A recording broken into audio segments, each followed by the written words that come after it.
Telugu YouTube ఛానల్లో మీ వ్యాపార ప్రకటనల కోసం 9154949554 కి కాల్ చేయండి.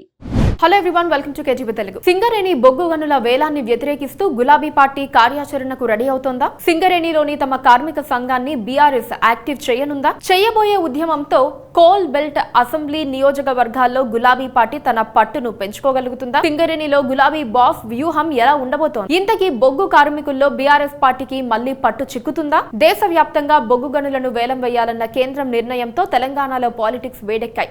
రాష్ట్రంలోని సింగరేణి బొగ్గు గనుల రక్షణ కోసం బీఆర్ఎస్ పార్టీ ప్రత్యక్ష పోరాటానికి సిద్ధమైంది. తిరిగి తమ కార్మిక సంఘాన్ని యాక్టివ్ చేసింది. సింగరేణి కార్మికులతో కలిసి పోరాటం చేయాలని డిసైడ్ అయ్యింది.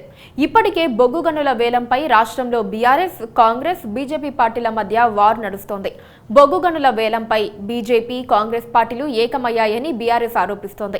ఇక రాష్ట్రంలో బీఆర్ఎస్ అధికారంలో ఉండగానే కేంద్రం 2 బొగ్గు బ్లాకులను వేలం వేసిందని కాంగ్రెస్ పార్టీ అంటోంది. తాజాగా దేశవ్యాప్తంగా వేలం వేయనున్న గనుల్లో తెలంగాణకు చెందిన శ్రావణపల్లి బొగ్గు బ్లాక్ ఉంది. రాష్ట్రంలోని బొగ్గు బ్లాకులను వేలం వేయకుండా సింగరేణి సంస్థకే ఇవ్వాలని బీఆర్ఎస్ డిమాండ్ చేస్తోంది. బొగ్గు బ్లాకులను ప్రభుత్వ రంగ సంస్థలకు ఇవ్వకుండా సింగరేణి సంస్థను ప్రైవేటీకరించేందుకు కేంద్ర ప్రభుత్వం కుట్రలు చేస్తోందని బీఆర్ఎస్ పార్టీ బీజేపీ టార్గెట్గా విమర్శలు చేస్తోంది. సింగరేణి సంస్థను ప్రైవేటు పరం చేయకుండా అడ్డుకుంటామని అంటోంది.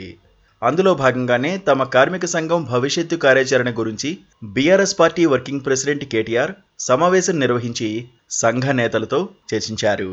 తెలంగాణ బొగ్గు గని కార్మిక సంఘం ఆధ్వర్యంలో దీక్షలు చేసే విధంగా ప్లాన్ చేస్తున్నారు. ఆగస్టు 27వ తేదీ వరకు విడతల వారీగా నిరసన దీక్షలు చేపట్టనున్నారు. హైదరాబాద్ లో ఉన్న సింగరేణి భవన్ తో పాటుగా దేశ రాజధాని ఢిల్లీలోని జంతర్ మంతర్ వద్ద కూడా ఆందోళన చేయాలని నిర్ణయం తీసుకున్నారు. ఇక తెలంగాణ అసెంబ్లీ సమావేశాలు జరిగే సమయంలో దీక్ష చేపట్టేందుకు కూడా బీఆర్ఎస్ కార్యాచరణ రూపొందించింది. కేంద్రం బొగ్గు బ్లాకులను వేలం వేయకుండా ఒత్తిడి పెంచే విధంగా గులాబీ పార్టీ యాక్షన్ ప్లాన్ రెడీ చేస్తోంది.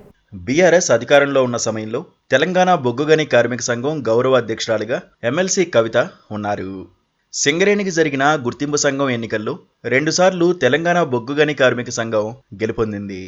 ఆ తర్వాత బొగ్గుగని కార్మిక సంఘాన్ని కేసీఆర్ పెద్దగా పట్టించుకోలేదన్న విమర్శలు ఉన్నాయి.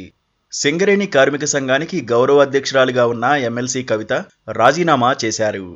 అసెంబ్లీ ఎన్నికల్లో బీఆర్ఎస్ ఓడిపోయిన తర్వాత జరిగిన సింగరేణి గుర్తింపు సంఘం ఎన్నికల్లో బీఆర్ఎస్ అనుబంధ కార్మిక సంఘం 3వ స్థానానికి పరిమితం అయింది. దీంతో బొగ్గు బ్లాకుల వేలానికి వ్యతిరేకంగా తమ కార్మిక సంఘాన్ని తిరిగి యాక్టివ్ చేయాలని గులాబీ పార్టీ పావులు కదుపుతోంది. ఇదే అంశాన్ని తమ పార్టీకి అనుకూలంగా మలుచుకొని సింగరేణిపై పట్టును నిలబెట్టుకోవాలని బీఆర్ఎస్ భావిస్తోంది.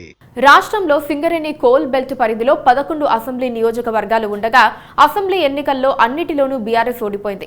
2018 అసెంబ్లీ ఎన్నికల్లోనూ సింగరేణి కోల్ బెల్ట్ ప్రాంతంలో బీఆర్ఎస్ ఓడిపోయినా అధికారం రావడంతో గెలిచిన కాంగ్రెస్ ఎమ్మెల్యేలు బీఆర్ఎస్ గూటికి చేరారు.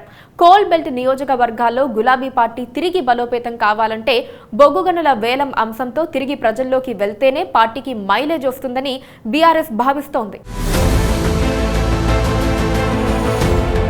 Please subscribe to KTV Telugu. KTV Telugu. KTV Telugu channel.